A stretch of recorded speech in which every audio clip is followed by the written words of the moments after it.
Aku tidak pernah menyangka perjalanan ke Gunung Merapi beberapa bulan lalu akan menjadi pengalaman yang terus menghantui tidurku. Ini bukan cerita yang kuceritakan sembarangan. Aku takut apa yang kualami bisa membawa sesuatu bersamaku. Tapi, entah kenapa, malam ini aku ingin membagikannya. Aku dan 3 temanku, Rian, Wina, dan Adi, memutuskan untuk mendaki Merapi menjelang akhir pekan. Kami memulai perjalanan sore hari dengan rencana bermalam di Pasar Bubrah dan turun keesokan paginya. Awalnya, semua berjalan lancar. Angin dingin menyapa, dan langit senja yang merah membuat kami merasa seperti di surga kecil. Namun, sesuatu mulai terasa salah saat kami melewati sebuah pohon besar di tengah jalur pendakian. Wina tiba-tiba berhenti dan menatap ke salah satu sisi hutan. "Kalian dengar nggak?" tanyanya pelan. Kami semua diam. Tidak ada suara selain angin yang berdesir. "Dengar apa?" Aku bertanya. "Kayak ada yang manggil," jawabnya. Suaranya bergetar. Kami mencoba menenangkan Wina. Mungkin dia hanya lelah. Tapi, jujur saja, aku juga merasa ada sesuatu yang aneh di tempat itu. Semakin gelap, jalur terasa semakin sunyi. Seperti dunia di sekitar kami berhenti bergerak. Ketika kami sampai di Pasar Bubrah, suasana menjadi semakin mencekam. Biasanya, tempat ini ramai dengan tenda pendaki lain, tapi malam itu hanya ada satu kelompok kecil di kejauhan. Kami memasang tenda dan berusaha santai, meskipun aku merasa diawasi sejak tadi. Sekitar tengah malam, aku terbangun karena mendengar suara langkah kaki di luar tenda. Kupikir itu Adi atau Rian yang keluar untuk buang air kecil, tapi ketika aku melihat ke dalam tenda, mereka semua masih tertidur. Aku mencoba mengabaikannya dan kembali tidur, tapi suara itu semakin jelas. Langkah perlahan mengelilingi tenda kami. Aku membangunkan Rian.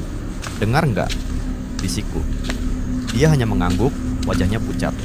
Kami duduk diam di dalam tenda, mendengar langkah itu terus berputar. Lalu, suara itu berhenti tepat di depan pintu tenda. Aku hampir tidak bisa bernapas. Tiba-tiba, ada suara lirih, suara perempuan. "Boleh ikut?" Rian langsung meraih senter dan menyalakannya. Tidak ada siapa-siapa di luar. Tapi ketika sinar senter bergerak ke arah pohon-pohon di kejauhan, aku melihat sosok itu. Seorang perempuan berdiri di antara bayangan pohon. Rambutnya panjang dan acak-acakan, matanya menatap lurus ke arah kami. Kami tidak tidur malam itu. Pagi harinya, kami langsung berkemas untuk turun. Wina tampak lemas, seperti tidak tidur semalaman. "Aku mimpi dia masuk tenda kita," katanya dengan suara lirih. Dalam perjalanan turun, kejadian aneh kembali terjadi. Kami menemukan sebuah sandal yang tergeletak di tengah jalur. Itu bukan sandal pendaki, melainkan sandal jepit tua, penuh lumpur. Anehnya, sandal itu hanya sebelah. Saat kami melewati pos terakhir, seorang penjaga bertanya, "Kalian berempat ya?" Aku mengangguk. "Iya, kenapa?" Penjaga itu menatap kami lama sebelum berkata, "Semalam ada 5 orang yang kelihatan naik, tapi cuma kalian yang turun." Aku merasa bulu kudukku berdiri. Sampai sekarang, aku tidak tahu siapa sosok perempuan itu. Tapi setiap kali aku melihat bayangan di malam hari, aku selalu teringat tatapan matanya yang kosong di antara pohon-pohon Merapi.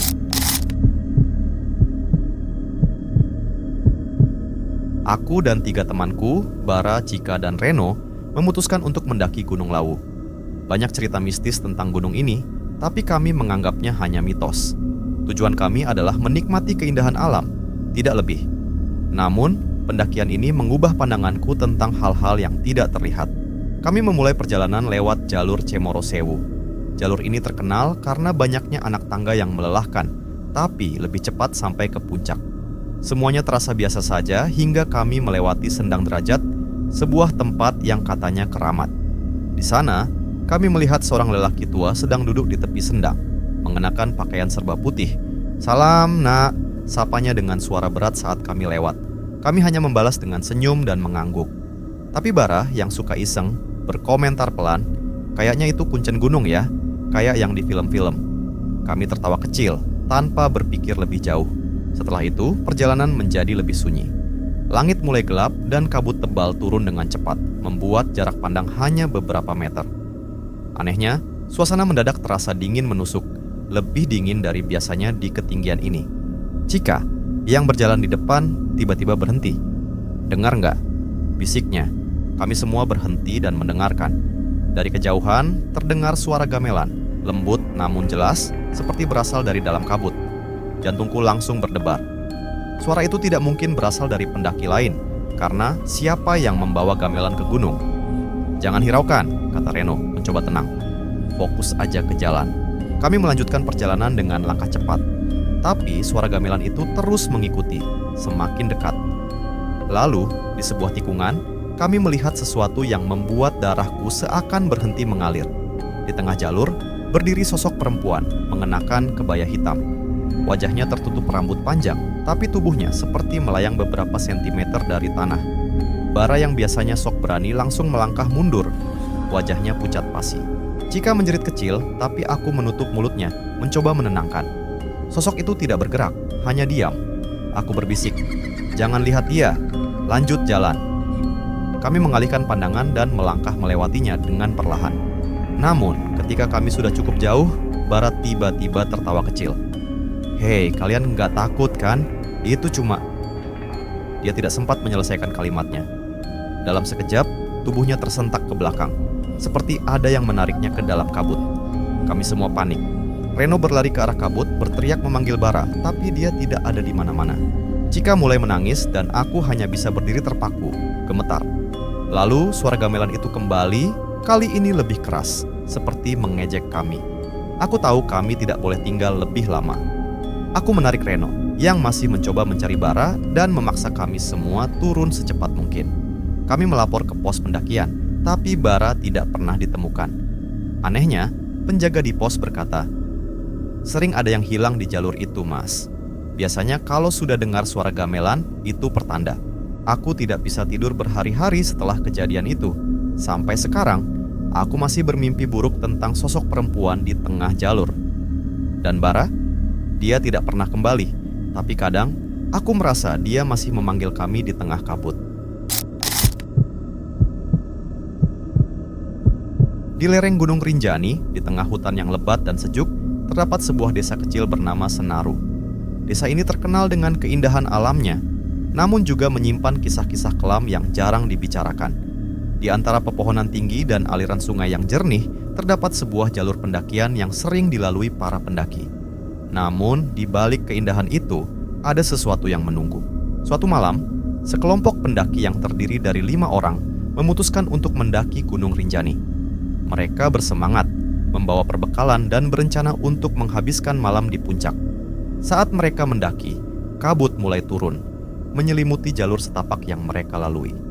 Suasana menjadi semakin misterius dan suara-suara hutan mulai terdengar lebih jelas. Desir angin, suara dedaunan, dan sesekali suara binatang malam. Ketika mereka mencapai sebuah tempat peristirahatan, mereka menemukan sebuah tenda tua yang tampak ditinggalkan. Tenda itu sudah usang, dan di sekelilingnya terdapat barang-barang yang berserakan, seperti botol air dan sisa makanan. Rasa penasaran mengalahkan ketakutan mereka, dan mereka memutuskan untuk beristirahat di dekat tenda tersebut. Malam semakin larut dan kabut semakin tebal. Saat mereka duduk mengelilingi api unggun, salah satu dari mereka, seorang pendaki bernama Arif, mulai bercerita tentang legenda Gunung Rinjani. Ia menceritakan tentang sosok wanita cantik yang dikenal sebagai Dewi Rinjani, yang konon menjaga gunung tersebut. Namun, ada juga cerita tentang jiwa-jiwa pendaki yang hilang, yang tidak pernah kembali dari perjalanan mereka. Tiba-tiba, suara aneh terdengar dari dalam hutan. Suara itu seperti langkah kaki yang berat diikuti oleh bisikan lembut yang tidak bisa mereka mengerti. Mereka saling memandang, ketakutan mulai merayapi hati mereka. Arif mencoba menenangkan teman-temannya, tetapi suasana semakin mencekam.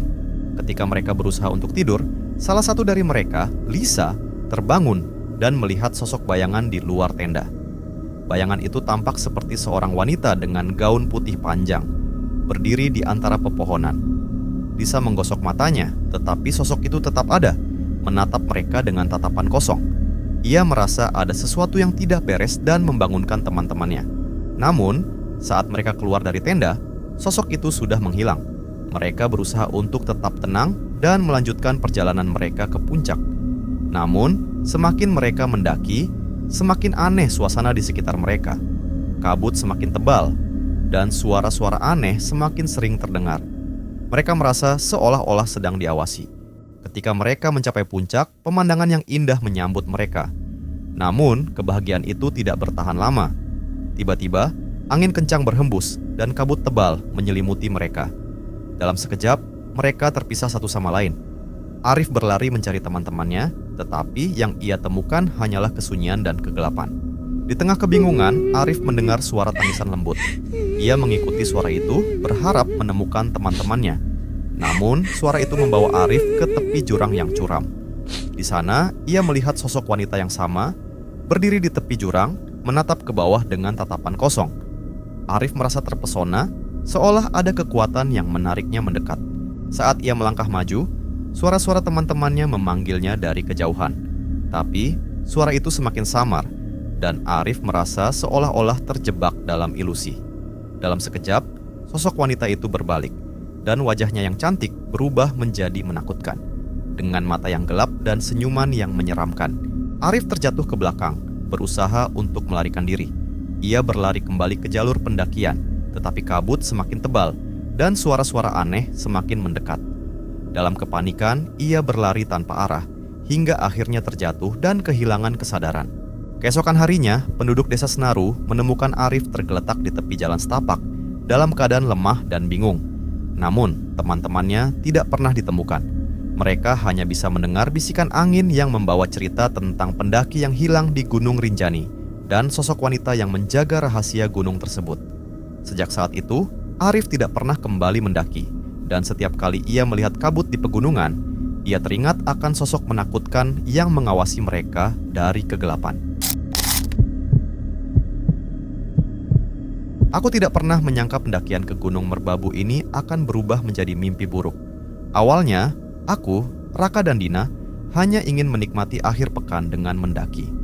Namun, sejak awal perjalanan, ada sesuatu yang terasa aneh. Di base camp, aku melihat seorang pria berjaket hitam duduk di sudut ruangan. Dia menatap kami tanpa berkedip. Matanya tajam dan wajahnya kaku, hampir tanpa ekspresi. Aku mencoba mengabaikannya, tapi setiap kali aku melirik, dia masih memandang kami. Saat kami mulai mendaki, pria itu tiba-tiba bergabung.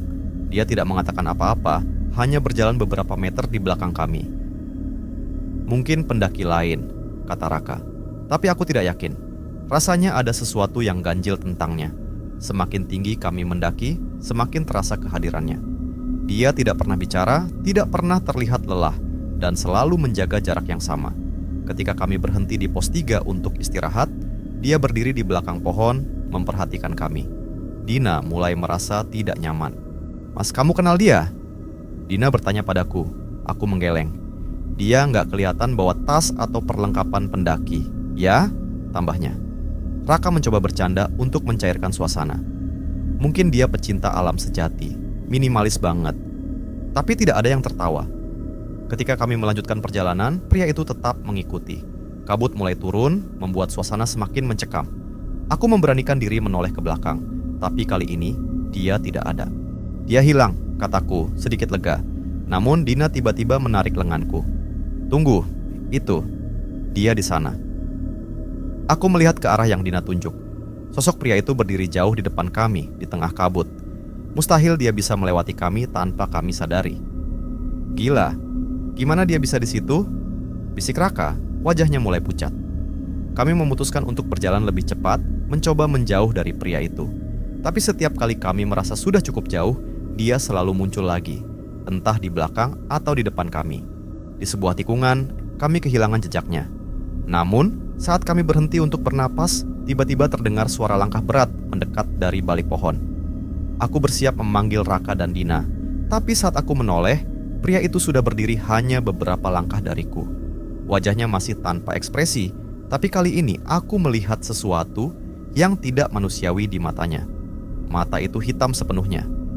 Dia membuka mulutnya, tapi tidak ada suara yang keluar. Hanya hembusan angin dingin yang menyelimuti kami. "Pergi, jangan ikuti kami!" Raka berteriak sambil mengayunkan tongkat trekkingnya. Tapi pria itu tidak bergerak, hanya menatap kami dengan tatapan kosong. Kami berlari secepat mungkin, meninggalkan pria itu di belakang. Tapi di setiap langkah, suara langkah beratnya selalu terdengar, seolah-olah dia tetap mengikuti kami. Ketika akhirnya kami sampai di puncak, kami lega karena merasa aman.